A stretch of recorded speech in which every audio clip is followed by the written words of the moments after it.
my sweet friends, and welcome to DIY with Nadia. Today, I'm making a super easy macrame wreath, and yes, I am labeling it as easy. You will absolutely love this technique. It's pretty much a one-step technique. Let's get started. Today we are using this wreath form from the Dollar Tree, and the first thing I'm going to do is I'm going to paint the welcome part right here because it's gold. I want to paint it white, and I'm just using chalk paint here. But before I paint, I'm going to grab some sandpaper, and this is the P80, and give it a good scrub.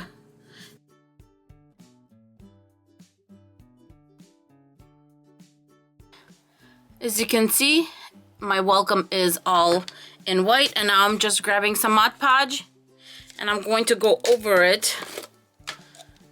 I need a new bottle, you guys. And I'm just going to go over it, kind of not sparing it, kind of being nice and thick because I want to make sure that it's going to stay there for a long time. For today's Wreath Wednesday, I'm collaborating with my beautiful friend Jenny from Lovely Moments Creating. And if you love farmhouse, if you love absolutely stunning, high-end looking DIYs, please check her out because she does some beautiful pieces on an absolutely beautiful budget. So I will attach her link in the description box below. And now let's go back to the project.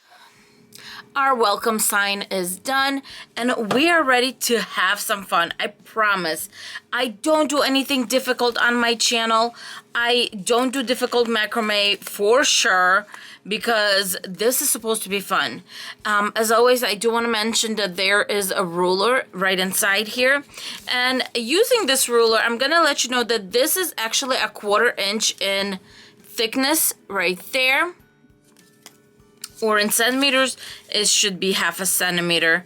Grabbing my yarn, the first thing I'm going to do is I'm going to take the end and I'm going to tie it. And of course, you don't have to do this, but I know that this one could really unravel, so I don't worry about it, you know. And I'm trying to unroll it.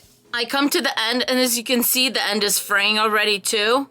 So I'm just going to tie it off. Grabbing both of my ends, I'm just going to find the center. When you find your center, either start working with it or just tie something loosely so you know where your center is. Something like this. So now that we have our center, I'm going to start with one of the ends and just start kind of rolling it.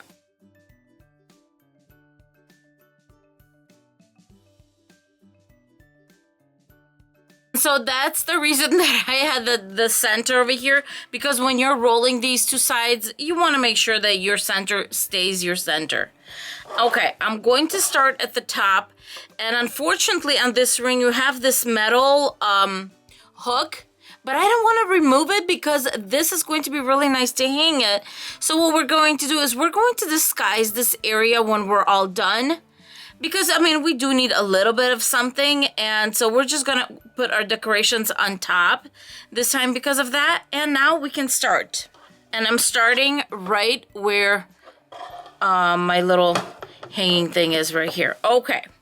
So, either you're a lefty or a righty. You can either loop this way or this way. I have just always looped on my left side, so use your discretion. If you're going to loop it this way, there you go. So my main one is underneath, and I just made a little loop. And what I'm going to do is with this other side, I'm going to go underneath the loop and pull it through. Okay? And I will always make my loops on this side. Bear with me, this is so easy, I promise. I'm making a loop again, because we already have it tied, so no worries. We're just pulling a loop. Then we're going to take this one, the one on the other side, on this side, and we're just going to go underneath and pull it through the loop. Okay? And just pull it taut. The design will come in a second. Once again, loop on here, take whichever is on here, pull it through, and there you go. Loop towards the center of my little wreath. Then I'm going to take the other one, I'm going to put it over this one and underneath. So I mean, to make it easier, I just say keep it just like it is, make your loop, and then take this one and put it inside the loop from down to the top. Okay, not bad, right? Once again, we have our loop. We're going to take this other side and we're going to put that one right through our little loop, underneath and up. Okay, now we've been doing this for a few minutes. Do you see the design already going through? And we're just going to kind of, it naturally wants to move, as you can see, and we can just keep it as, you know, as curly or non-curly as we want. We make our loop. The only thing you want to remember is we want this side to come out from here. So what we need to do is go underneath and bring it out through the top. That's it. And I'm going to continue going until right here, and then I'm going to show you how I'm just going to kind of go over and continue going. All right, I'm right here where the E ends, and nothing's really going to change. Before, I would do the loop and bring the yarn up over right here, except here I'm just moving the loop down, and it's going to be just the same, just moving the loop down and going through the loop on this side. And there you go. I'm going to do a few so you see what it looks like.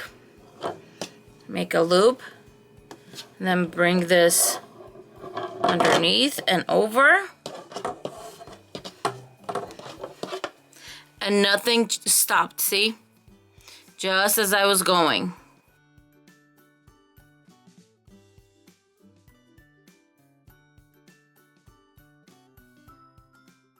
Okay, now I came right to where the W ends, and I'm going to continue on. But before I do that, I need to make sure that this part is where it should be. So I am going to start twisting, and I'm going to just twist the whole thing. And this is the reason I'm going to have to do it right now, is because as I'm twisting, this is going to get twisted over here at the end.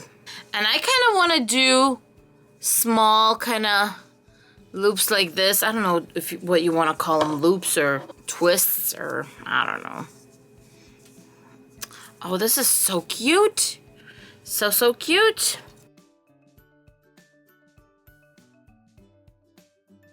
Okay, I just finished this section, and now I'm going to twist it before I go over the section over there. And I'm just going to not really measure, because I'm already at the end.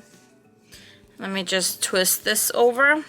Okay, so here we go, and we're gonna go right on here without going on top of this. We're going to make a loop.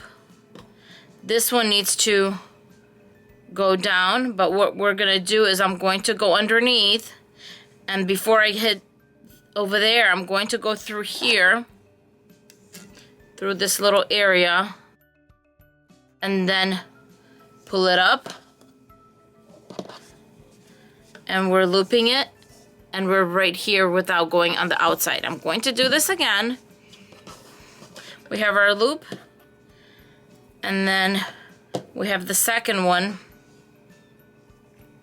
and instead of going straight in here, I'm going to go right through here, and I'm just pushing all of these through, and then through the center, just like we've been doing. There you go. And I'm going to go flat here. There's no need to twist anything here. Okay, I came to the end, and this is what I have left. And originally, this was 20 yards or 18 meters. So quite a bit. I'll do something else with these. I love this color, so. And all I'm doing at the end is just tying a knot. And I'm going to face it towards the back because obviously I don't want it to show in the front. And tie it nice and tight. And cut it off. To decorate this little cutie, seriously, look how cute this wreath turned out. We're going to grab some grosgrain ribbon, and I love this ribbon. So, we're just going to measure our tail, make a simple 2-loop bow, just like that. See if that's going to be enough. And I'm just going to paper clip it right here, because I want to put this one over it. Let's see here. And we're going to make the tail just a little bit shorter on this one. All right, I got both of my bows ready. The white one is going to be in the back because it needs to contrast our background over here. And then the black and white one is going to be on top. And that one I made just a tiny bit shorter. And I'm just going to bring it together with the same little twine that we used in the beginning. Hold it in place and just, if you're having a hard time holding it in place, use a paper clip and just kind of push it off to the side. And then look at this. There you go. Do your tying. Because you can move it to the left or the right later. Not a big deal. Let's make sure it ties in the back.